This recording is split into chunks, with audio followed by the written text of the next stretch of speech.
any other AD carry for so long. So another great choice here by T1. See where we're going to see this Anivia confirmed, but first a jungle pick, likely for Owner, as can go for the Lee Sin here if he wants to. Jarvan is still up this late into this draft, so that could also be an option here. We have seen Nefiri into Vi sometimes, but also did get nerfed alongside of the Cyclosword nerf as well. We are going to see Cassante, actually, so... Surprised to see that pick first, but I guess they want a little bit more information about what AD carry Owner's going to be engaging on before they lock the jungle in.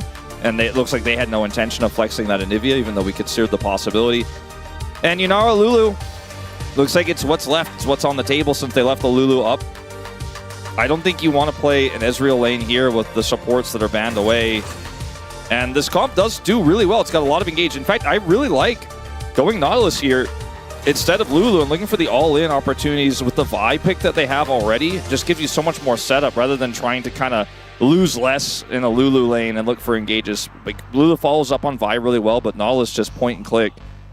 Oh, Lee Sin here for Owner. This is what I thought he'd be going to, very likely, just because it's Owner and this is the meta. Both Lee Sin and Nefiri are getting changed a little bit on this patch, but not functionally too different.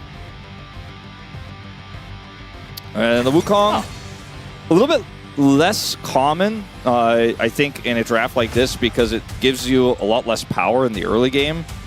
And you're still playing an Anivia, you're still playing a Cassante, right? So you've got the Lucian Milio that you can't play through confident. I'll have to wait and see as we're ready. Let's hop into the rift for game number 1.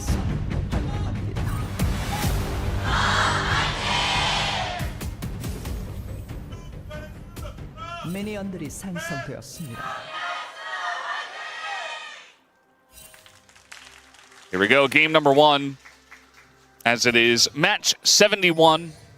Very sad we we had our match 6-7 and it's gone now, but we'll have 7-6 at least. That'll happen this week. True. Let's actually take a look. That's actually KT Gen G, that one. So another great matchup. That includes Gen G. We had 69, which was KT Hanwha, I believe, as well. Yeah. Some pretty good, nice ones coming across. Yeah. Moving into 70s, gets a little bit less fun, but 77, lucky one. I don't know which one is that. That's DKBNK KRX.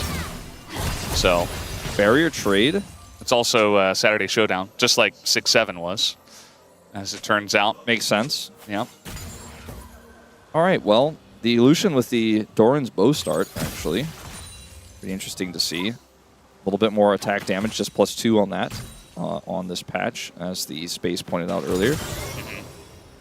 When you're double tapping people, you get double the AD, right? Yes. Feels pretty good. Feels very strong. When you think about it. Yeah, we've seen picks like the Ashe utilize this incredibly well. Vayne Top, also another big user of the bow start. And Zeri, occasionally utilizing it as well. This Doran is getting level 3 advantage up here on the top side. This early game, on paper, shouldn't be too exciting for T1 with the draft that they have. There's a lot more power in this Vi composition here for KIWOOM DRX, especially with the Nautilus they have as well for potential setup. Speaking of... It's a nice hook, actually. Kind of got him through the minion wave, so pretty interesting angle there. UCal has been playing a lot of Ryze. I think that's part of the reason why they pick it up alongside of the Cassiopeia ban, just to get him some big comfort on this pick. Yeah, you can see the win rate on a lot of these champions is quite high for a 4-10 team. Like, these are really good champs for them. Rich is undefeated, 1-0 on the Rumble. So, it's good stats to see. I think this comp is looking really good here for KIWOOM DRX. We'll see if the hands and the execution can back it up. As unfortunately, a lot of minions will be lost here for Lazy. Does get that last one at least. And a Cull purchase with refillable here for Pays to continue the pressure on this quick back. Yeah. As we do see Willer maybe going to get in there in mid, but actually just backing away. Faker, definitely known for trying to use his egg for aggression. Using it for good rather than evil, of course. And, he oftentimes does get a lot of value out of that, but... That's a good throwback. That's a classic. This right comes there. out every once in a while. Ox even threw one in, I think it was last week, which was pretty good. As Flash on in, Paze is ready to go, and guess what? Looking for UCal in mid as well. First blood already going to Owner, as he'll pick up the very early kill here for a Wukong, I'd say. LazyField forced to flash in response here, does not die, but will be losing a lot of these minions as he goes for the back instantly. No interrupt on that because the Wukong was in the mid lane getting that early kill, picks up first blood. And this is kind of what I was talking about. Maybe you just win naturally in the 2v2 without jungle attention. They went for an early back, where a lot of the time you look for a dive with your jungler on blue side with this comp. They go back, get a cull, push LazyField out in the 2v2 with a nice flash play there from Paze, punishing their Ondil. And then in the mid lane, see exactly how this went down. Looks like just a wall here. Lots of damage coming through. UCal flashes, Owner follows. Good wall from Faker. Yeah. You can see the timing of the stun and the wall comes in kind of right before Owner, like right before UCal realizes Owner is there. Because if he knows Owner's there, he's going to flash the stun, right? But the second that the stun hits, Owner shows up and he's like, oh crap, I'm in a lot of trouble. And then he tried to go for the late flash, but did not work out. I personally am a big fan of continuing to use Electrocute on Anivia for plays like this rather than the Deathfire Touch. Both are pretty good, obviously, for different reasons, but Electrocute's so valuable in short, bursty ganks like this. As level 6 is reached for Faker here, we do have, you know, a lurking Willer there in the mid lane, but Faker didn't flash for that kill in the mid lane, so he's relatively safe here with his passive available as well. So we did see a back here to grab a longsword and a moat here for Paze, so the CS actually evens out. Yeah, I do wonder about LazyField's ability to play this lane once Paze decides to press his buttons, as you can see there. It's part of the reason why the Lucian is so oppressive. It's just the pure damage he can output without much recourse. As Owner's here, but he's on a ward. He's going to spot that one out. Keria going very aggressive for this as he's going to fire kick him away. Now the root comes in on a Paze and he just gets comboed down. Does not respect Willer's ability to get that flash Q in, and Paze will die. So many things happening at once there in that bottom lane. They could see how Owner was reacting to the situation. Like the second they stepped back, he pressed his clear key. Like he opened his scryer because he was like, okay, well obviously they can see me. Clears the ward, and then he kind of backs away as Paze and Keria go in. But this is exactly what we're talking about. We talk about pre-6 jungle power between these two in the 3v3. It's always going to be Willer's. He has the flash available here, so is able to get in there. Keria gets hooked initially while Owner is still clearing that ward, and there's nothing Owner can do to prevent this from happening, right? There's just absolutely nothing he can do. He's just a Wukong watching it, and it's tragic for him because he was in the right place, but his kit does not allow for any recourse there, and it is a dead Lucian. And suddenly, LazyField with a slight lead in the bottom lane. Yeah. I feel like sometimes, you know, just having tons and tons and almost too much CC can really work out for you. You know, sometimes fall behind, you're not really able to utilize it, but just having the Nautilus there to auto and then the Vi right there and a follow-up hook, like you get hit by one, you're going to get hit by all of them. As we're going all out in the top lane, Rich in a bit of trouble. Does have his flash, and he's just going to walk it off instead, so it's good that he does survive. Yeah, not going to commit any further here, Doran. Just will grab this overgrowth and then back out, using most of his mana there. Really, that moment there for Ondil is why I really like this Nautilus pick. It's just so powerful in these types of exchanges with a Vi. Speaking of, he has exhaust now, and he's looking for an angle. A bit far ahead, though. Oh, here we go again. Hiding on bush is Doran. And now he is going to get the flash out of Rich. So Rich saying, oh, I guess the Cassante is gone. He wasn't gone. Now, it's always the power of the Cassante there to force the flash. It's a reflex test there. If Rich doesn't flash instantly at the same time, he dies no matter what if Doran gets on top of him. So Doran kind of walks towards him and says, guess what? I'm saving mine. And Rich has to flash to respond. Really clean play there from Doran to get the punish. And Ondil wasn't able to turn that push into anything despite the wraparound we saw moments before. LazyField had level 6, but didn't have an angle to all-in that Ondil was searching for. And both supports are getting closer to their big ultimates here, so we might have a little bit more attention as Willer is coming down. But I don't think this is the wise time to try to set up a dive. And think being happy with being even in this lane as a Yunara is exactly where KIWOOM DRX want to be right now. And it's really all you can hope for or ask for at this point. You also consider, you know, the two ults of the Vi and the Nautilus, both uncleansable, right? They're just kind of, one's a knock-up, one I think is a suppression, the Vi, either way. You're not able to get out of that with Emilio, right? So it does feel like kind of stacking two things to deal with what they knew on paper was going to come out here with the Lucian and the Emilio. Kind of like the idea from KIWOOM DRX.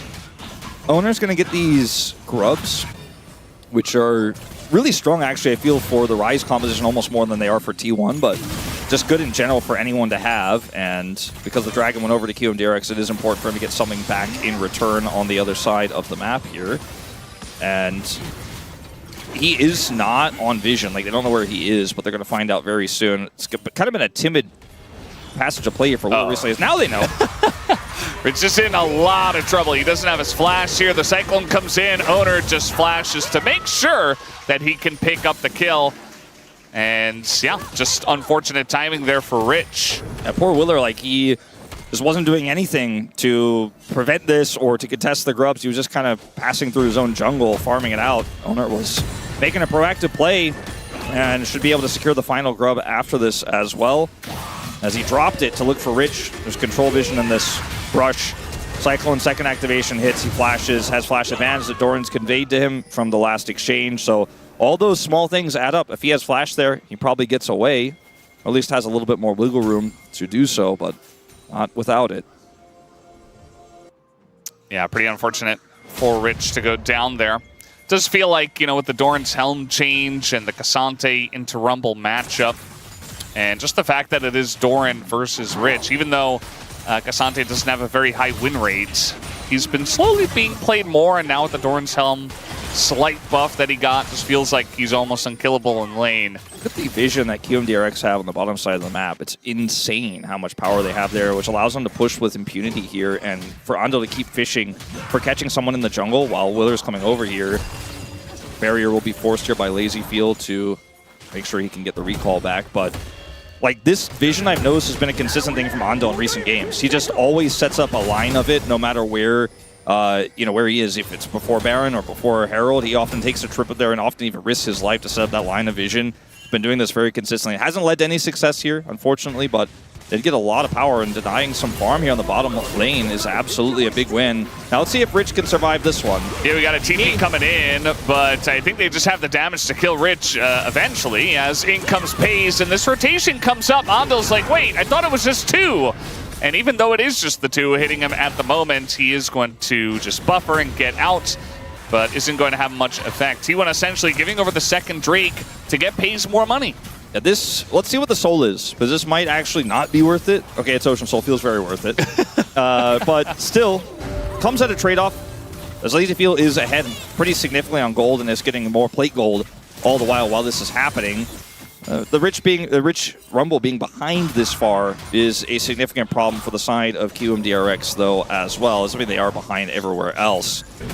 This is going to be an opportunity in this pick comp when it gets to the mid game for them to really try to accelerate and push for some early skirmishing power with this Yunara that does do well. Glutinous Greaves online here at 12 minutes. So we'll see if LazyField can do that thing he does where he gets out of the laning phase and then kind of pops off. If you're a KIWOOM DRX fan, you're like, well, this is best case scenario that he's the guy who's coming out of lane stable because he's our main character.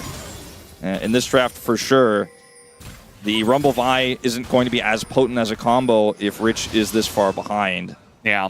One thing I do worry about for LazyField is that it's definitely going to take him longer to spike compared to just the Lucian, who can get one, even two items and just really make your day hell in the mid lane. Like LazyField is, you know, he's on the Yunari. He got through the laning phase. He is going to be strong eventually, but do they get there? I think those two early Drakes can help them out, but what is the next Drake fight going to look like with T1 and a 2,000 gold lead and a Lucian that is at least online enough, even if he didn't, you know, absolutely wreck the lane? My thing is, I think Owner has a huge role to play in these upcoming fights, especially this next Dragon fight, or potentially the Herald fight we have even faster. Because if no one peels for Pays, like he's got Emilio, but there's a lot of hard CC in this draft. if FaZe dies first, if LazyFeel can burst him down with all that CC, then Faker can't kill LazyFeel, and if Owner isn't able to do it, then he just wins the team fight, even if he hasn't hit his big spike yet, because he's Yunara, and he's going to clean up, and he does a lot of damage. Rich is once again in danger, and that's I mean, trying to save that turret was a pipe dream. I don't think that was ever going to happen, and then he sticks around long enough to also find out what it's like to get walled by the Anivia, especially as a melee champion without a dash. So just going to be forced to flash away. And there's the engage from Ondil. He's going to land the stun with the hook as they throw everything in the kitchen sink into FaZe, but unfortunately, the follow-up was not quite there. That felt a little overforced. Yeah, that I think I'd rather see on a team fight, right, where there's a little bit more follow-up, but that's exactly what I'm talking about when I say if FaZe gets burst down. You know, the problem is Owner's going to show up here, though. Yeah, LazyFeel has to flash away. And they get his flash right before the Drake is coming up, right before the Rift Herald is coming up. As second charge of Cyclone comes through, as Willer's just trying to posture here. We got a TP down to the bottom lane, and this one is out of Rich. Now, UCal does have Realm Warp to try to maybe sandwich here, but I think they kind of missed up the window that they were looking for. And now Faker's just like, I'm chilling with TP up here, I don't really care. Herald is also the next objective, so having UCal running back to the top side here to catch that wave with all this prio here for T1, I don't think that Rich teleport really did them any favors, as Doran also still has TP. So, not, you know, of course, we're not known for stopping teleports if there was to be a fight, where they were going to be close like that. But I don't know if there is going to be one, because there's just too much T1 top side control, and KIWOOM DRX are just not able to play the map as well. And it's because of this Rumble has been kind of pushed down, and it's been every time, you know, T1 look for an opportunity on the map to like, well, it's the Rumble again. You know, he doesn't have flash, let's go push him out, see what we could do. And because of it, you've seen this Faker's had such a free time.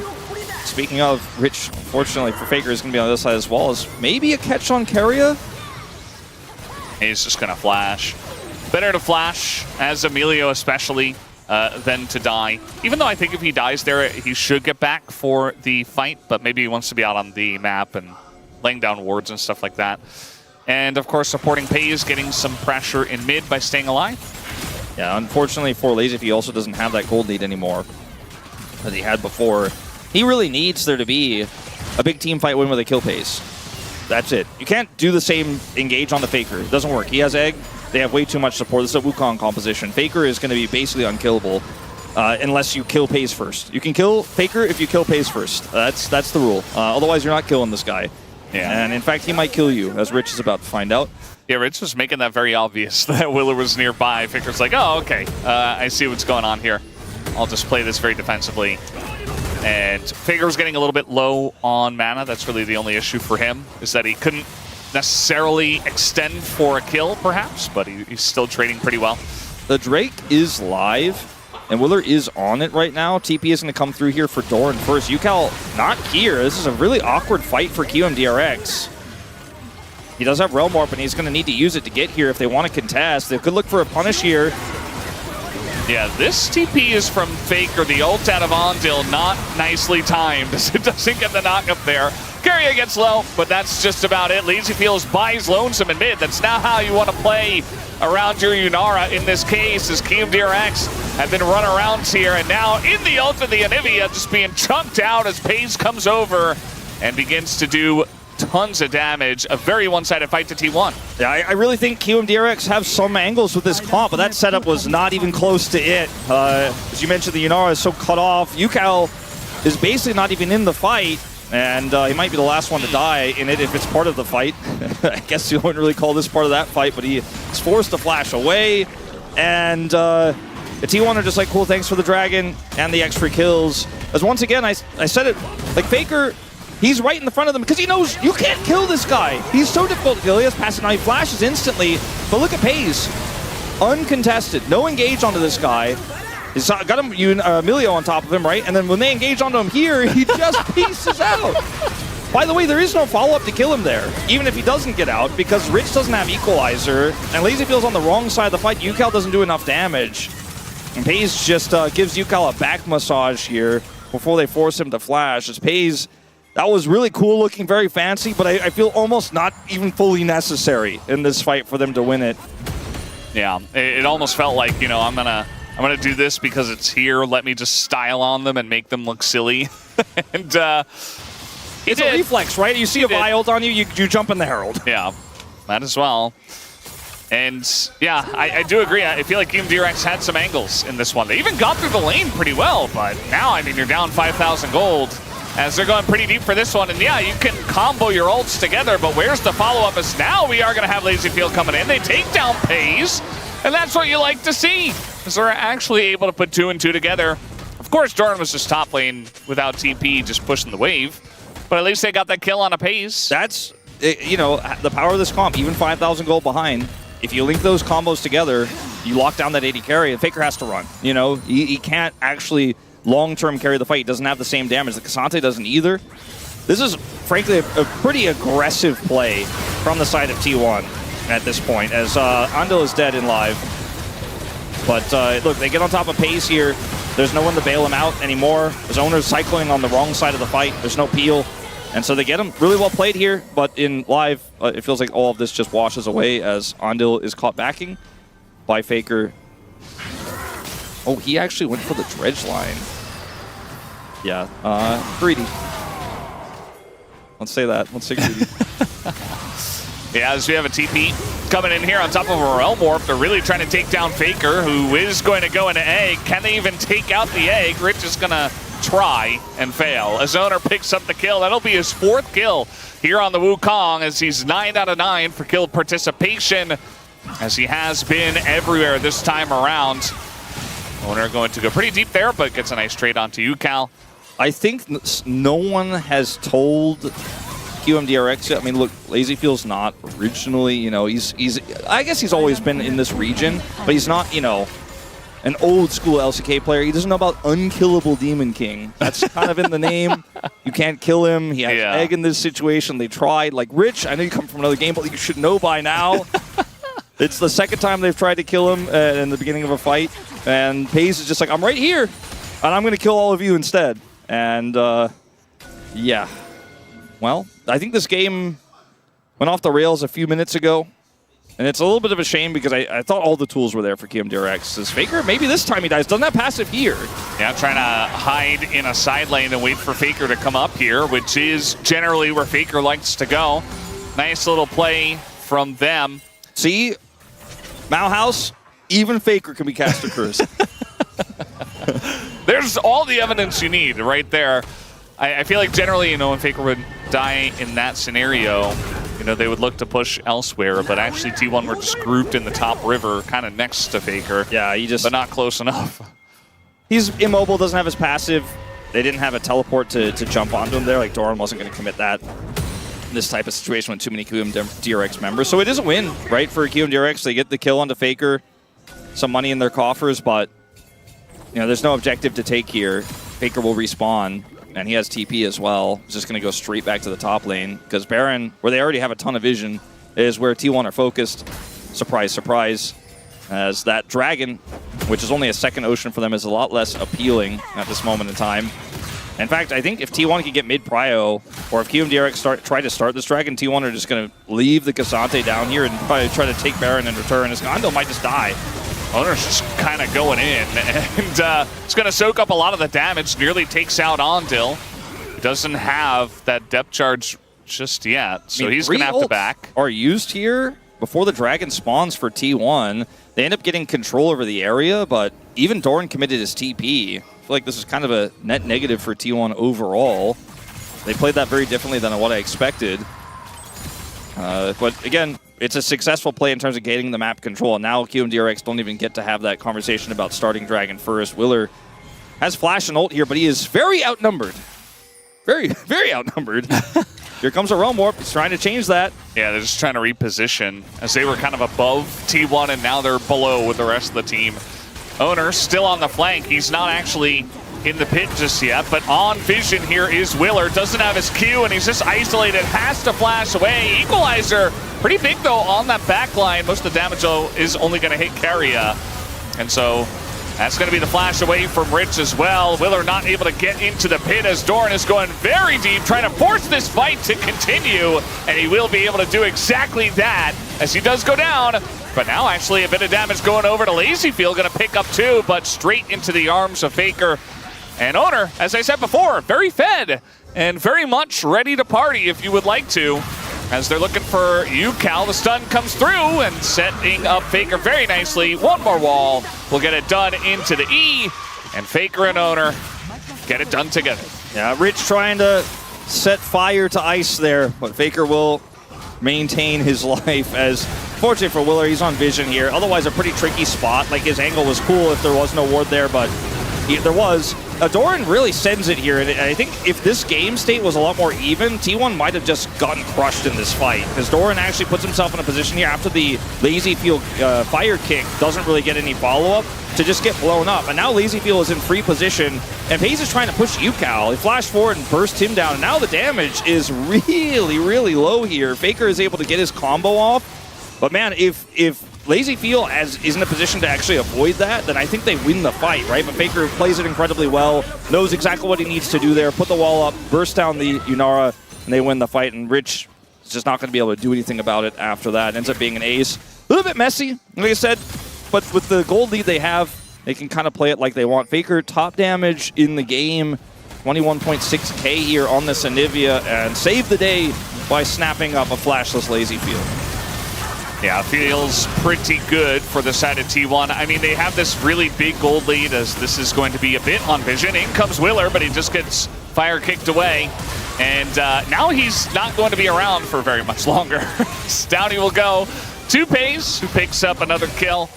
And the Realm Warp comes out from UCal. But yeah, T1 are very far ahead. Feels like some of these fights are a little bit closer than they have to be.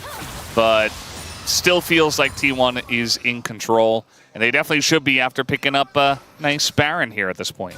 Yeah, pretty easy for them. It should be with the wave clear they have with this Anivia to put the push topside with the Illusion and then have those waves crashing into mid to get these 2 inners out very quickly and then start to threaten the inhibitor turrets, as we're even going to see a TP here from Faker as they'll leave Doran to mid and put this massive wave clear to the test right on top of this inhibitor turret. Clear these waves, let the Baron Siege do its work. Waves just disappear. Yeah, I mean, eventually you see that Rich has to TP back into the play as he was pushing bot. Doesn't get a lot of value there. So he does come in, and this top turret is definitely gone, the inhibitor as well. The wave in mid, at least, is cleared for now, as T1 still tons of time here on this Baron. Might just go for a little reset and another push. Just take a free reset here and go send someone mid. I thought they'd send Doran because he has teleport. Faker does not, but Faker has the better wave clear. Actually, it's going to be a group down here to push this one and then push mid out. But getting the one inhibitor feels great when it's the one that's on the opposite side of the map of the Dragon. You already have such a lead in this game. It's pretty hard to mess it up from here, but it does feel like T1 have really played this very textbook. And, I mean, Lazyfield can't really hurt Doran right now. Needs a lot more setup, a lot more time. So I'm going to leave him in the mid lane and just push this inner turret to basically leave all inners off the map. The inhibitors will be under threat at a moment's notice. So it gives T1, they just won one team fight, so many different angles to end the game. And there needs to be a response here. I mean, Rich does have his equalizer. May need to use it. Yeah, it just feels like for Rich, you know, even if you do use it, maybe the cannon minion doesn't die, and then you don't have your equalizer for the fight. There's really no good answer for KIWOOM DRX at this point, other than trying to force a fight and layering some CC and damage. That's not exactly what I meant, KIWOOM, but nice try. As eventually T1 going to press their buttons and just roll their face over the keyboard. We got a triple kill here for Paze, who is the pentakill king. As they're trying to hold this kill, UCal's like, here, take me. Quadra comes in for Pace. Pretty tough to kill Rich here with the completed back. See if they can do it. Well, he's going to get walled down, and now just a bit more damage as the stun. Oh no, the shield nearly denies it, but it is still another pentakill for Pace as he picks up 2 in the base. Another penta for Penta Paze. And T1 finished the game with it.